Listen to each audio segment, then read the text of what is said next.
चढ़ती कला fast news. नमस्कार, मैं हूं हरमन कुलार। आप देख रहे हैं फास्ट न्यूज। स्पीकर साहिब, अब कहीं मुस्लिमों को अपनी हिफाजत के लिए ना मरना पड़े। हरियाणा के विधानसभा के बजट सत्र के दौरान कांग्रेस के विधायक मोहम्मद इलियास ने ये बड़ा बयान दे दिया है। अपना मुस्लिम समुदाय का दर्द बयान करते हुए वो इतने भावुक हो गए कि उन्होंने भावुकता में सरकार को चेतावनी दे डाली। उन्होंने कहा, हरियाणा में एक साल में 7 मुस्लिमों की हत्या हो चुकी है। राजस्थान के 2 भाइयों की हत्या में शामिल मुख्य दोषी भी फरार है, उन्हें गिरफ्तार नहीं किया जा रहा। उन्होंने भारत में रह रहे मुस्लिम समुदाय, विशेषकर मेवात क्षेत्रवासियों को राष्ट्रभक्त भी बताया। अमृतपाल सिंह जिस अनंतपुर खालसा फोर्स AKF का गठन कर रहे थे, उसमें भर्ती होने के संदेह में 11 हथियारबंद लोगों की पुलिस तलाश उन्हें कर रही है। यह हथियारबंद अमृतपाल सिंह से पहले मजीठा में हुए सम्मेलन में भी मिले थे। अमृतपाल सिंह पंजाब के युवाओं को AKF में भर्ती कर रहे थे, तो यह 11 लोग भी इसी मकसद के साथ मजीठा के सम्मेलन में पहुंचे। किस व्यक्ति ने इनकी बात पर अमृतपाल सिंह से करवाई थी, इसका पता अमृतपाल की गिरफ्तारी के बाद ही पता चल पाएगा। पुलिस मजीठा में आयोजित अमृतपाल सिंह के सम्मेलन की वीडियो और फोटो इकट्ठा कर हथियारों से लैस युवकों की पहचान कर रही है। पुलिस यह भी पता लगाने के प्रयास कर रही है कि इनके पास मौजूद हथियार वैध है या अवैध। पुलिस यह मानकर चल रही है कि अमृतपाल सिंह के मध्य प्रदेश के हथियार तस्करों के साथ संबंध है या फिर नहीं। टेक्सटाइल के बाद हरियाणा के पानीपत शहर के धागे भी विश्व में अपना परचम लहरा रहे हैं। रंगीन धागा बनाने में पानीपत अब इटली को पीछे छोड़कर दुनिया में नंबर 1 बन चुका है। यहाँ 135 उद्योगों में प्रतिदिन 35 लाख किलोग्राम धागे का उत्पादन किया जा रहा है, जबकि इटली 20 लाख किलोग्राम उत्पादन के साथ दूसरे स्थान पर है। पानीपत के धागे की खास बात यह है कि उद्यमी पानी का इस्तेमाल किए बिना जर्मनी में बनी अत्याधुनिक मशीनों से उत्पादन कर रहे हैं। इससे हर रोज करोड़ों लीटर पानी बच रहा है। औद्योगिक नगरी में ऐसी 510 मशीनें लगाई गई हैं, जिन्होंने धागा उद्योग में क्रांति का संचार किया। एक नई मशीन पुरानी 3 मशीनों के बराबर है। इसकी उत्पाद गुणवत्ता भी पुरानी मशीनों से दुगनी अच्छी है। नई मशीनों के इस्तेमाल से पानीपत में प्रदूषण को भी नियंत्रित करने में मदद मिली है। पानीपत से कुल 16,000 करोड़ रुपए का निर्यात होता है, जिसमें धागा व्यापार का बड़ा योगदान है। सिरसा के किसानों पर आधारित स्टोरी को सांसद सुनीता दुग्गल ने ट्विटर पर साझा किया, तो प्रधानमंत्री नरेंद्र मोदी ने उनके ट्वीट को रीट्वीट किया।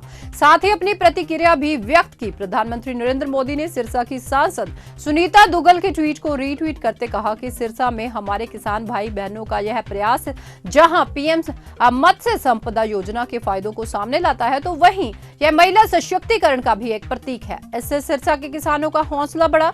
बता दें कि सांसद सुनीता दुग्गल ने 17 मार्च को एक ट्वीट किया था। इसमें सांसद ने एक वीडियो भी शेयर करते हुए लिखा कि लवणीय भूमि और खारे पानी को कृषि प्रयोजनों के लिए अभिशाप माना जाता है।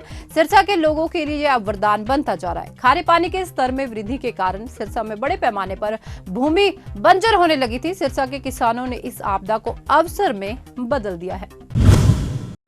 हरियाणा बोर्ड की सोमवार को 10वीं कक्षा की विज्ञान विषय की परीक्षा हुई। बोर्ड अध्यक्ष के उड़नदस्ते ने जिले के विभिन्न परीक्षा केंद्रों का निरीक्षण किया। इस दौरान मंडोरा परीक्षा केंद्र पर परीक्षार्थी सामूहिक रूप से नकल करते हुए मिले।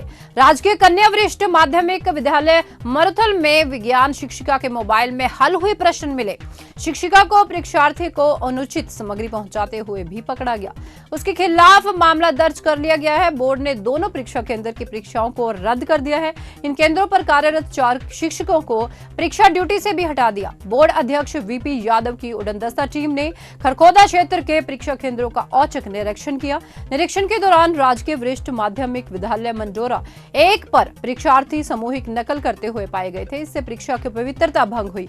इस परीक्षा केंद्र पर नियुक्त केंद्र अधीक्षक धनराज, उप केंद्र अधीक्षक कमलेश, पर्यवेक्षक विजेंद्र सिंह को छोड़ जो सामूहिक नकल करवाने में पाए गए, उनमें परीक्षा ड्यूटी से उनको हटा दिया गया है।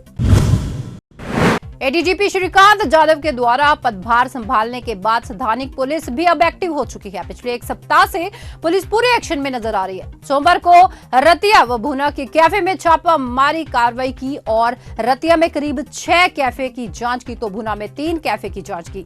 ये बताया जा रहा है कि यहां से करीब 8 लड़के लड़कियों को हिरासत में लेकर पूछताछ शुरू कर दी गई है।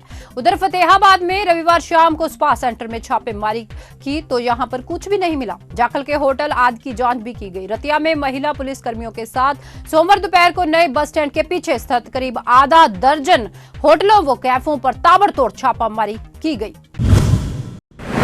सदर थाना क्षेत्र के एक गांव से नाबालिग छात्रा लापता हो चुकी है। पुलिस ने लापता नाबालिग को बरामद किया। नाबालिग ने गांव में ही एक ऑटो चालक पर अपने साथ ले जाने और दुष्कर्म करने का आरोप लगाया। पुलिस ने आरोपी युवक को गिरफ्तार कर लिया है। पुलिस ने आरोपित का ऑटो भी जब्त कर लिया है। पुलिस को दी शिकायत में एक व्यक्ति ने कहा कि उनकी 14 वर्षीय बेटी 8वीं कक्षा की छात्रा है।